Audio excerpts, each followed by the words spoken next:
Dr. Diane Georgeson.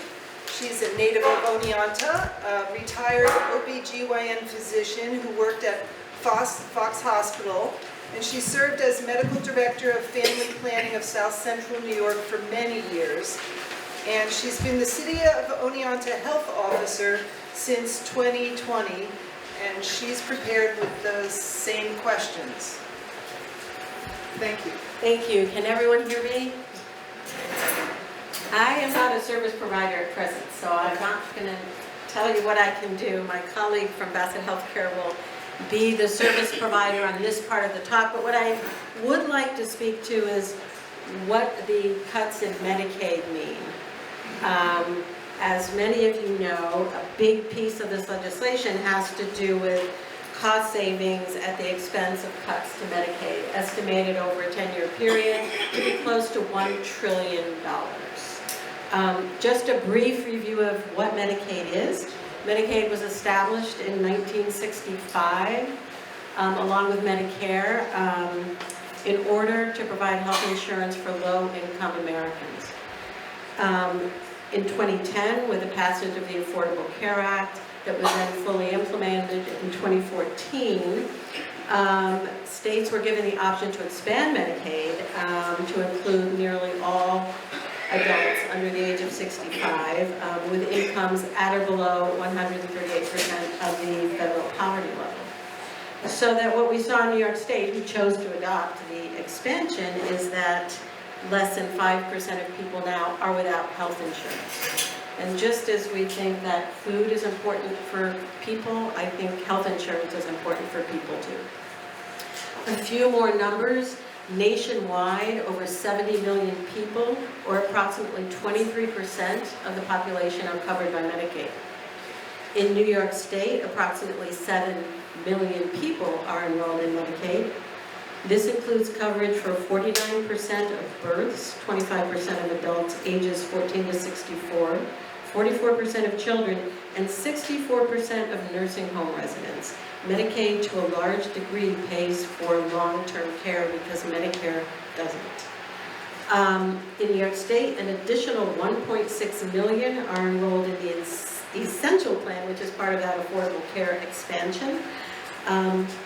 So these are the people that will be impacted by cuts to Medicaid. Medicaid is funded by a combination of state and federal funding. In New York State, about 64% of our funding comes from the federal government, the rest comes from the state. But the Essential Plan, which is the ACA piece, is funded primarily through the federal government. 95% comes from the federal government. In terms of local numbers, most recent data I could find from May of 2025, in Otsego County, 13,191 people were enrolled in Medicaid, accounting for 22% of our population. An additional 3,299 were enrolled in the Essential Plan. Do you want to hear about other counties? Are we mostly Otsego County here? Shenango, 14,333 folks are enrolled in Medicaid. That's 32% of the population, higher than Otsego. Additional 2,879 in the Essential Plan. Delaware, Schoharie counties both come in at 24% of population on Medicaid. So, big piece of our community, a big piece of our communities receive Medicaid for their health care coverage. So what are the impacts of this bill that's going to, over 10 years, cut $1 trillion in Medicaid? The Congressional Business Office has estimated that an additional 11.8 million people out of that 70 million in the United States will become uninsured by 2034 due to provisions in this bill. Also, another 5.1 million will lose coverage because of the changes to the Affordable Care Act. According to the governor's office in New York State, we project that 1.5 million New Yorkers of that 7 million may lose health care coverage over the next 10 years. So, not great news. I don't have the individual estimates for our counties, but For those of us, which I think most of us are in District 19, according to Josh Riley,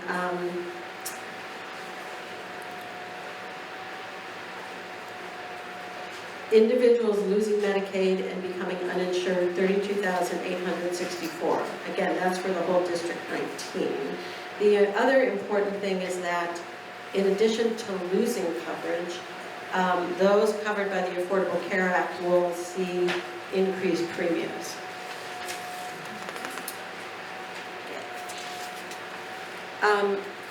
There are many ways in which this bill will lead to decreased enrollment in Medicaid, decreased coverage. And I won't go into all of them now.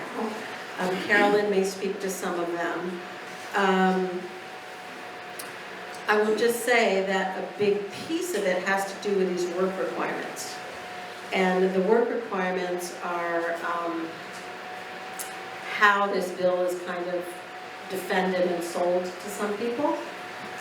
But what actually happened when states tried to institute and did institute these work requirements is that many people who actually were eligible for Medicaid lost coverage because simply they didn't have the administrative support to help these folks document that they were working or met some of the exclusions. So if I were to leave you on a hopeful note, I would say that part of our work as communities and as the state, because the state is who's going to be responsible for implementing these work requirements, which are due to be implemented beginning next year. Part of our work is supporting our Medicaid recipients in making sure there are not administrative obstacles to document that they in fact either are working or trying to work or have an exemption that's valid. So that's where I think we can come together, hopefully as a community and as a state. I did speak with Josh Riley's office earlier today, and he wanted us to communicate to you, his office anyway, that they are available if any individuals have concerns around their coverage. So, and later I can take questions, but I will pass it over to my colleague, Carolyn. Oh, wait. You're going to finish your intro.